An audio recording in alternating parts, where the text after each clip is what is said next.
Alam mo yung nagustuhan ko sa motor na to? Simple, komportable, walang arte, straight to the point ika nga. Honda Motorcycles the #1 leading brand dito sa Pilipinas. Kaya di na ako magtataka kung bakit sa bawat labas ng Honda ay pinagkakaguluhan ng masa.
Simulan natin sa aunan. Sabi nila ang Honda P6 daw ay hirap sa akyatan. Kaya naman binigyan ko siya ng pagkakataon para subukan. For a 157cc engine, 4-stroke liquid-cooled and 4-valve at single overhead cam na motor, hindi ko naramdaman yung hirap niya sa aunan. Hindi ko alam kung bakit nasabi nila na mahina sa aunan ang PCX, which is kabaliktaran nung natry ko yung motor na to.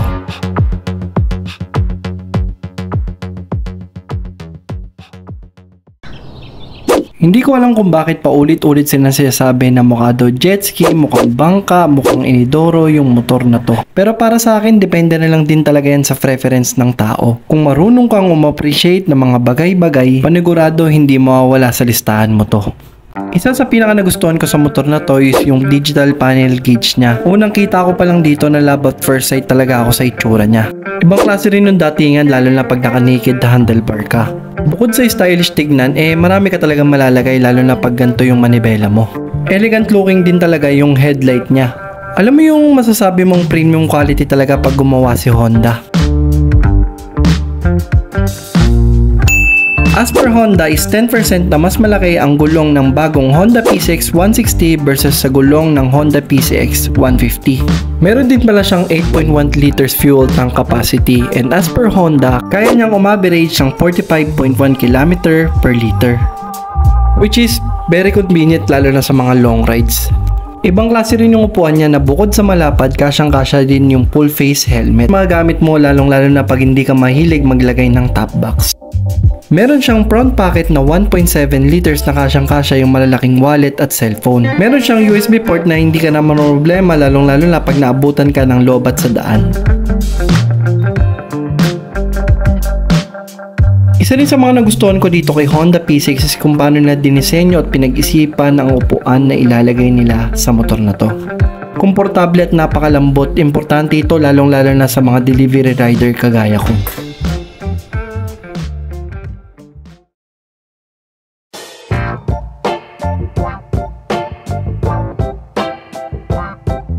Ang dami nagsasabi na bakit single channel ABS lang inilagay dito sa Honda PCX. Para sa akin kahit tatarin pa ng ABS ni Honda itong PCX, kung kargado naman yung rider na sasakay, nonsense din yung paglalagay ng dalawang ABS sa harap at likod.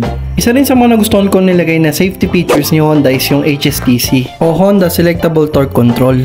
Gamit na gamit ko tong feature na to lalo na sa lugar namin na mabato, madulas at lubak-lubak na kalsada. Tumutulong ito para makontrol yung mga gulong sa oras na magkaroon ng skid o mga uneven na kalsada. For me, perfect na combination ng ABS and HSTC. Para sa akin, good job si Honda rito.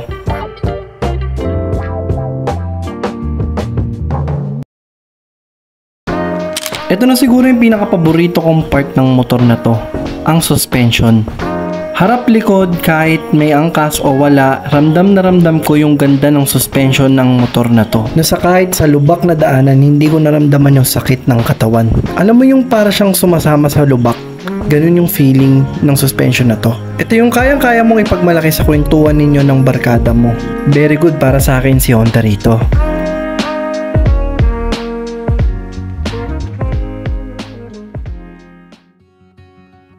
At its price na 149,900 for ABS version and 131,900 for CBS version. For me, sulit na rin yung presyo sa features na ibibigay ng motor na to sa'yo. Masasabi kong sa dami ng lahit na tatatanggap ng motor na to, isa ito sa mga pinapangarap ko. Sabi nga nila, being happy doesn't mean that everything is perfect. It means that you've decided to look beyond the imperfections. At maraming salamat sa Honda Philippines sa pagpapaunlak at pagpapayaram ng motor na to. Ngayon masasabi ko na hanggat hindi mo na-experience, hindi mo malalaman. And don't forget to comment, like, and subscribe kung nagustuhan mo yung mga ganitong content. And this is Sheep Vlogs. See you next vlog, everyone. Peace out.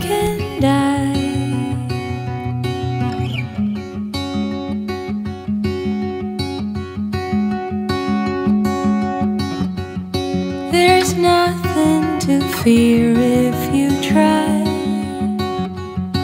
If you keep believing,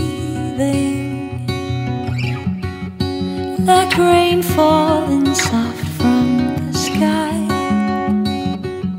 I'll tend